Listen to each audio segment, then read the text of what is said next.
Today I have even more horror books to share with you.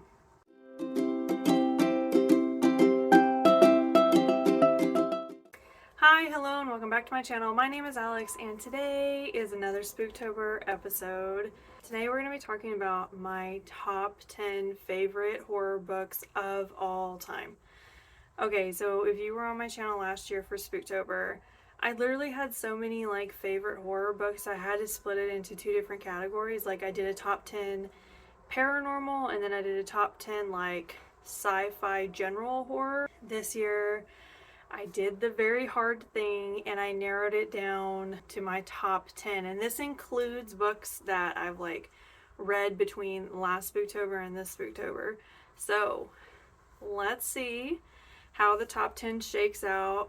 Are there a lot of new books in here? Are there still a lot from the old top 10 lineup?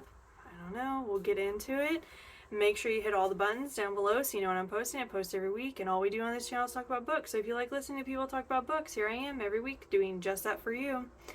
I really don't have a big intro today. I've really just not been myself for a little bit now. So we're going to probably keep this pretty short today. It's a top 10 countdown, and we're going to start with number 10 right now. And let me tell you guys, it was really hard to order this, but I did it because I had to have a top 5. You know, I had to number it down, and I had to have a number 1 favorite. I just had to do it. So this was really hard to organize, 10 to 1. 10 being the lowest and 1 being the best of the best. Let me be clear, every book on this list is amazing. There is not one book on this list that I would not recommend to someone who is a horror lover. Now, some of them are a little bit lower down because they're not my favorite horror genre, but every book on this list is very good, and I've liked them all a lot. So, with that being said, coming in at number 10 is 172 Hours on the Moon by Johann Harstead. Okay, what's so interesting is this book was super high on one of the lists last year. Super high, and it's all the way at the bottom this time. And part of the reason why I think it's near the bottom is because it's a YA book, which, you know, it's not bad for a YA book. Let's get into the premise and everything. NASA puts on this competition to send a group of teens to the moon, and there's always been this sort of conspiracy theory to why have we stopped going back to the moon. This would be the first trip to the moon that's strictly commercialized, I guess you would say, because I mean these teens are obviously not astronauts or trained professionals or anything. So yeah, if you like moon conspiracies, this will probably hit a spot for you. The pace is really good on this, and we're following these, I think it's five kids from around the world that get lottery picked to go to the moon. The idea behind this was really cool. It's very sci-fi paranormal. I can't remember which movie this reminded me of, but I'll figure it out and put it up here. It reminded me of that movie so much, that horror film about the moon. If you like conspiracy theories, if you like sci-fi horror, paranormal horror, if you like stuff like that, this book had a lot of really great vibes. The vibes were immaculate. It was perfect. I just part of the reason it's so low is because it was a YA book, and I feel like if they had tried this with older characters, it probably wouldn't have worked as well. But the intricacy of this book really surprised me. It was really hard to put this at the bottom because it is a really good book, but yes. Okay, number 9 is The Deep by Nick Cutter. I read this last year for last Spooktober. I will warn you guys, Nick Cutter is an extremely good gore writer. If you do not like gore horror, you cannot read his books. I'm not even joking. This book made me very sick to my stomach. Okay, I don't eat it. Don't eat while you're reading it. If you don't like gore horror, you need to skip Nick Cutter altogether because this is kind of what he's known for. But let's get in the premise of this book. So there's two brothers. One is a very successful scientist, and one is I guess you would say he's a semi-successful scientist. Like he does stuff too, but not like his brother does. Basically there's like a pandemic happening, and the sciencey brother goes down, and they build like a laboratory in the deepest part of the Marianas Trench, and then they lose communication with that laboratory, and the last message that gets out is that the brother wants his other brother to come down there and help him find the answer to the disease that's spreading on the top. Okay, this gets bucos of points for just being disgusting and creepy and claustrophobic. It does not get points for staying on topic. Nick Cutter was really all over the place with this book. The ending took forever to get to. This book was really thick. I had a lot of pacing issues with this book, but it was horrifying and gross.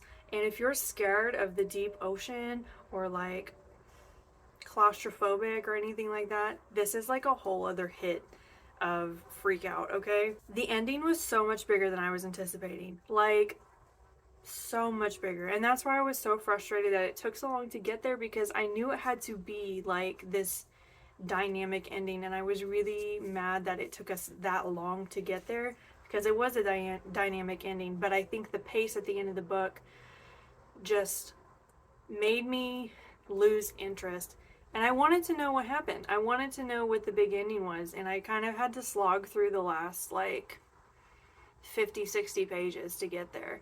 So if you're willing to take on like a more dense book and you like gore horror, this one, okay? This has a lot of really creepy stuff happening. Coming in at number 8 is Touch the Night by Max Booth III. I read this a couple of years ago. I still think about this book. This book was disgusting too. It was another like gore horror that was just really, really, really nasty. I don't know. They wrote it so good. This has such a hit of all of the horror classics in it. Like, we have this sort of paranormal edge to it. We have cornfields. We have very heavy Texas Chainsaw vibes. We have creepy basements. We have people getting like kidnapped and taken. We have ritual themes in them. We also have a lot of BIPOC POC issues in this book, conversations. We have like crooked cops. We have like really small backwards towns. Lots of really great horror concepts all coming together, and they did it really well. The ending on this book also was way bigger than I was anticipating, and it really kind of blew my mind. Now, why is it so far down on the list if I'm sitting here like raving about it? Gore horror is not my favorite, okay? I really can only stomach one gore horror book, and this one was really, really gross. I'm not kidding. Don't eat when you read it. There are so many just utterly disgusting things happening in this book, and that's why it's so far down on the list for me. Now, if you really like gore horror, I highly recommend you looking into this book, because it really delivered. There was a lot of really cool stuff happening. I didn't even really tell you what the book is about, so let me do that. We have 2 young men of color that are out one night. I think they're like 13 maybe, just kind of out screwing around. And as they're making their way back to their house, the cops pick them up. And immediately these 2 boys can tell that these cops are not really maybe real people. But they get into the car anyway, and the next morning, like, they're never seen again. And so half the story, we're following these boys as they get taken away in this cop car, and then the other half of the story, we're following their 2 moms as they're trying to like hunt them down and find them. It does have, when I explain it like that, it does have this more like psychological thriller type vibe to it. It doesn't really though. Like, once we get into the story, it's pure horror, and it's just done really, really well. Like I said, the only reason it's low for me is because gore horror is very touchy for me, and this one was really gross. Coming in at number 7 is The Silent Companions by Laura Purcell. Okay, last year this was actually pretty low on my paranormal list, but paranormal horror is some of my favorite horror. Like, that is what I like to read, is paranormal stuff. And this book has a lot of really amazing paranormal moments in it. And it also has this kind of like historical value to it. If you like historical stuff, I don't really, but that just like proves how well done it was, because even though I don't really like historical stuff, this book really worked for me. So basically we're following this woman. She's pregnant and her husband has like this estate that's way out, like a country estate, like think back like Victorian era. I think that's correct. Before they can get out to this estate, he tragically dies. So she goes out there, she's pregnant, and she has like her sister-in-law with her, and they're just kind of trying to cohabitate in this house and grieve and move on. And the housekeeping staff and like everyone that works there is like very adamant that there's something really wrong with this house, but there's not really anything that they can do about that, because like this is where they're going to end up living. So as they're like messing around in the house and trying to like get comfortable and settle in, they find this room full of wooden statues that look just like the pregnant lady, and they're just in there like staring at you. And then like the haunted house story ensues, you know. Lots of really great stuff happening. If you can get sounds to work for you, if you can like freak yourself out with stuff like that, this book is really good. Like I said, the historical value on this book was done really well. Like I didn't mind it being a period piece. It was super creepy. It hit a lot of really good paranormal high notes. And the reason this had to go on this list, why it had to go on the master list for good horror, was because the final pages of this book were perfect. The final pages, chef's kiss, okay? Really, the final pages really messed with me, okay? So if you like paranormal, the higher up we go on this list, it's gonna be a lot of paranormal horror. So number 6, we've talked about this a lot lately, is Jackal by Aaron E. Adams, because this book came out of nowhere for me. I was not expecting this book to come as hard as it did. Premise, we have a young woman of color that has left her small Appalachian town and is returning for her best friend's wedding. So she's coming home to a town that she's like never wanted to go back to. And historically, this town is very racist and has a lot of issues concerning the relations between white and BIPOC POC people. So she returns home with the assurity that she will be turning right around and leaving. Along with having all these issues, this town is also sort of famous for young women of color going missing abruptly and never being found, or being found completely slaughtered. So she goes home, assures herself that she's turning right around and coming back. The night of the wedding, a young girl that is very, very close to her goes missing. And this becomes her mission to find this girl and bring her home before she's missing for good or dead. This book, I didn't know what I was expecting, but wow. Okay, this is like Appalachian folklore horror, but with like so many good conversations. BIPOC POC representation was really good here. Historical value was on point. It was just amazing. I really loved this book. Now, why is it not higher on the list? Because I'm a little upset with Aaron E. Adams on the ending of this book, because I just wanted like 3 or 4 more pages to really like round it out, and she didn't give it to me, and I'm a little petty about it. That's all. That's the only reason that I'm upset, is because I didn't love the ending of this book. Otherwise, the gore was terrific. The folklore horror was amazing. The regular horror was really good. Like I said, historical value and representation were also amazing here, and there was a lot of really great stuff happening on the page. I highly recommend this book. Okay, number 5 is My Heart is a Chainsaw by Stephen Graham Jones. Y'all knew Stephen Graham Jones was going to be on this list, okay? But I liked My Heart is a Chainsaw more than I liked The Only Good Indians. I liked it more, which I think the only reason I liked it more was because I did it on the audiobook, but I did like it more, and it just has this nostalgic 90s horror edge to it that I absolutely love. If you are a 90s horror fan, you will really like this book. Okay, let's get to the premise real quick. We have Jane, who is an indigenous teen, and she's just struggling. Like, she doesn't have a good family life, she doesn't have a good school life, she's just not doing that well. She has an incident on Indian Lake. Indian Lake is known to be very, like, haunted or charged with energy, maybe. She has an incident out there, she goes away, she comes back. When she comes back, she is introduced to a lot of new people in her town, and soon after these new people come to her town, she starts to realize that a lot of people are starting to go missing and a lot of really weird stuff is happening. So she has this coping mechanism of 90s cult horror, and she's applying that to her life. And as she's applying that to her life, as just sort of getting through everything, she's starting to see, like, maybe this is actually like a horror film. Maybe there's actually a murderer running around our town killing people, and she's trying to, like, put the pieces together and solve what's happening.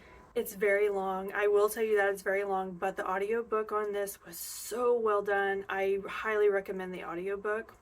The rep in this book was so good. The representation was done so well. We have lots and multitude of themes happening in this book. We have indigenous folklore horror, we have indigenous issues, we have gentrification. There's lots of good BIPOC rep in this book, surprisingly, besides indigenous rep. Childhood trauma, cult horror. It's just really well done. And Stephen Graham Jones is a really good gore writer, so if you like gore, this is another good one too. Lots of amazing things happening on the page, that this just pushed it over The Only Good Indians for me because of how much more nostalgic this felt, and because I felt more connected to the character. In The Only Good Indians, we had kind of like a group of people, point of views and stuff that we were jumping between. We only stay in Jane's point of view in this book, and so I felt really connected to her and her story and how she was, like, getting through everything. If you like books like that have final girl themes, I'm just telling you, you won't regret picking this up if you like any of the things I just talked about. I will tell you, this is part of a trilogy, so, like, if you start it, you will probably want to read the rest of them, but I highly recommend this. Okay, number 4 is Just Like Home by Sarah Gailey. This is so high up on the list because that's how much it really worked for me. This book was just a wild ride. I also did this on audiobook, and I highly recommend doing it on audio too because it was really good. But I don't think I would have had an issue reading it because it was just so well done. Okay, so the premise is we have a female main character who has a very strenuous relationship with her mother. Her mother calls her and she says, "I'm dying, I want you to come home and be with me while I'm on my deathbed." And she agrees, but the last time that she was home was when her father was being arrested for being a serial killer. They, like, found, like, a bunch of dead bodies and stuff on their property. So the whole thing. So she goes home, and at the same time that she's there, her mother has also, like, rented out her dad's shed to this guy, this artist guy that's, like, really obsessed with her serial killer father. And so as we're there, we're dealing with, like, the dynamic of the mother and the daughter, and then the dynamic of this, like, interloper kind of, and we're trying to figure out, like, what happened in the past, like, trying to get the dad's serial killer story, and at the same time we're also getting, like, a lot of really good paranormal haunted house vibes happening as the house is, like, greeting her back from being gone for so long. Lots of high notes in this book. Lots of high notes. The gore, I wasn't expecting. I was not expecting the gore in this book, but Sarah Gailey totally delivered. The haunted house vibes were immaculate. There was just such a depth to this that I was not expecting, because I seriously went into this book thinking it was going to be a psychological thriller, or thriller-ish. Because of the dad being a serial killer, I thought this was going to be sort of like a serial killer thriller. It is, but add in paranormal / haunted house stuff, and I was blown away. I really was. Like, this book had some really great gore moments, just some really beautiful moments, and then some really horrifying moments. I would probably categorize this more psychological horror, but like I cannot deny that there's like paranormal stuff happening in this book too, which again is like some of my favorite horror to read is paranormal. So I mean, it's not really a surprise that it's this high on the list. If you're wanting something like really different, Sarah Gailey really put something super cool together with this book. So yeah, I recommend looking at this one too. Okay, so we're to the top three. We're at the top three. And yeah, I'm really happy with what's in my top three. So number 3, Black Tide by Casey Jones. I just read this. This is one of those books that's going to hang with me for a long time because Casey Jones did such a good job with the characters in this book that I don't think I'll ever forget it. The amount of depth that he was able to get very quickly astonished me. I was so connected to the characters in this book, like I don't know how he did it. It was just really great writing because this book is not thick. It's pretty thin. Like, and it was so easy to read. Like, I flew through it. Okay, so let's get in a little premise here. We have 2 strangers that meet at like a beach vacation home. They spend the night together, and effectively in the morning when they wake up, like overnight, the world has ended.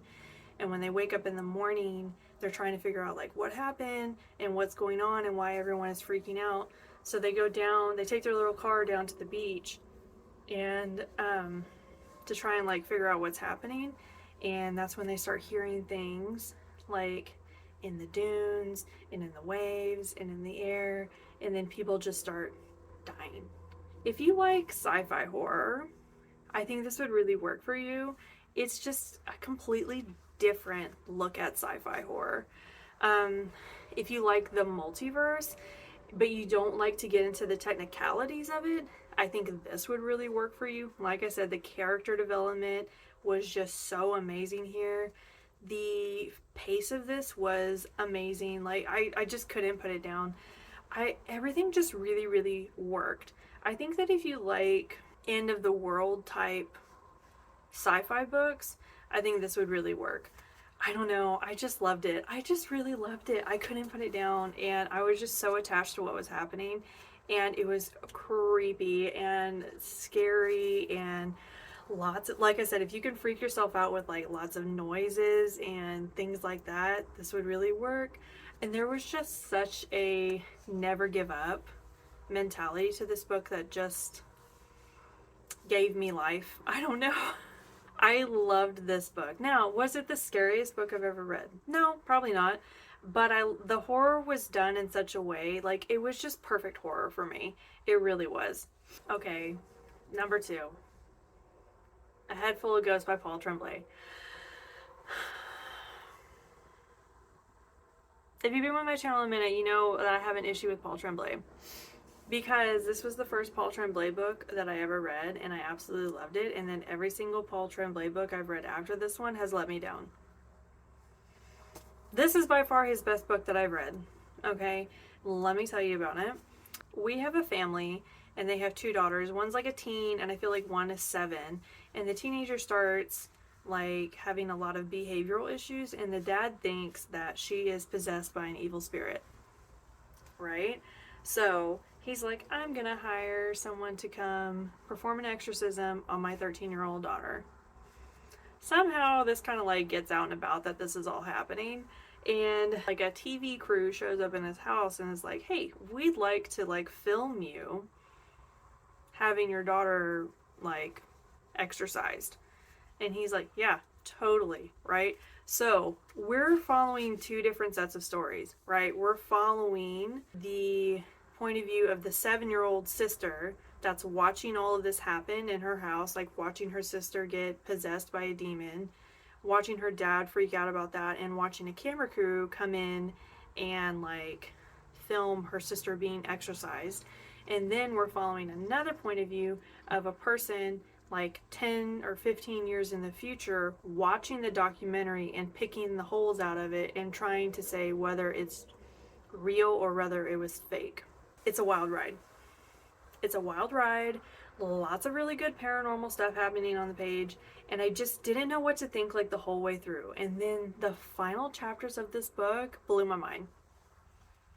Now, Is this the best paranormal book I've read? For paranormal scaring, I would say no. This is not the best paranormal book I've read. But everything else about this book was chef's kiss, okay? Everything else about this book just really blew me away. Like I said, the ending really just messed me up. I read this so long ago, I still think about this book. So it had to go number 2. Nothing has beat these next 2 books. Nothing has beat these 2 books, and I've read both of them a while ago. I am waiting for the day when something knocks Paul Tremblay off my number 2 spot. Okay? I'm waiting. If you haven't guessed by now, the grand finale, the number 1, my favorite horror book of all time, it's Hex by Thomas Old Huvelt. And if you've been with my channel a minute, you know that I love this book. There is no paranormal book that has knocked this off for me. I don't know that anything's going to be better than this book.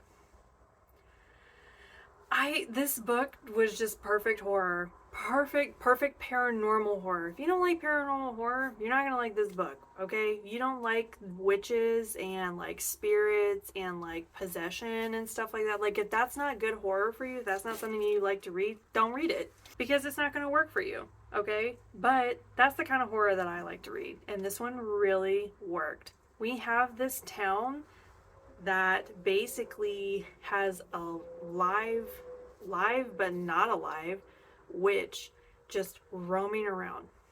Okay, she's got like her mouth mostly sewn shut, her eyes are sewn shut, and she's wearing shackles around her body, and she just sort of meanders around the town. And at first you're like, that's kind of kitschy and cool, except that she's like heavily possessed, and like if she whispers in your ear, you're as good as dead. Okay, and the town also has this like weird sort of curse that's happening to them that keeps them tied there. That also presents a lot of issues for the people that live there. So one day these kids decide to like have some fun and decide to try and cut the ties off of this witch's like lips, like unsewing her mouth, you know? And things just happen. I think there's a lot of layers to this book, and I think it was done really well, and the end of this book had me messed up, okay? It just messed me up. And then I come to find out Thomas Ol Huvelt, now I can't remember, I'll put up here where he's from. I think he's Dutch, maybe. He wrote the original book in his like native language, right? His first language. And it was translated to English. And he says in the acknowledgement section, I think, that when he had it translated to English, he changed the ending because he had 2 endings that he wanted for the book. So he wrote one in his native language, and then when he had it translated to English, he wanted the other one because he wanted to see how people received it differently.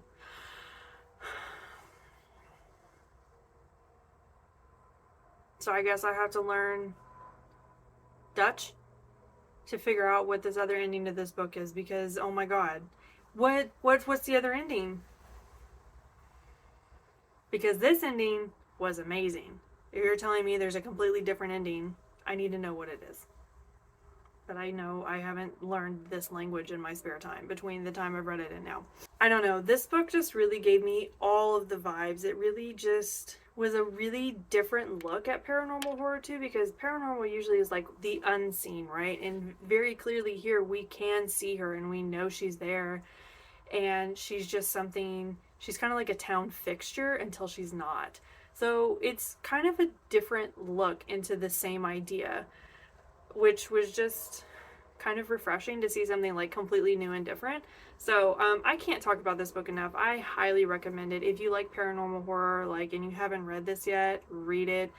I don't know what it would take to knock Thomas Ol Huvelt off my number 1 spot. I don't know, something amazing. It would have to be something amazing. Okay, that's all I have for you guys today. That was my top 10 favorite horror books of all time. I hope you found something that you want to read, that you're interested in. There are a few new titles in here that I haven't talked about in over a year.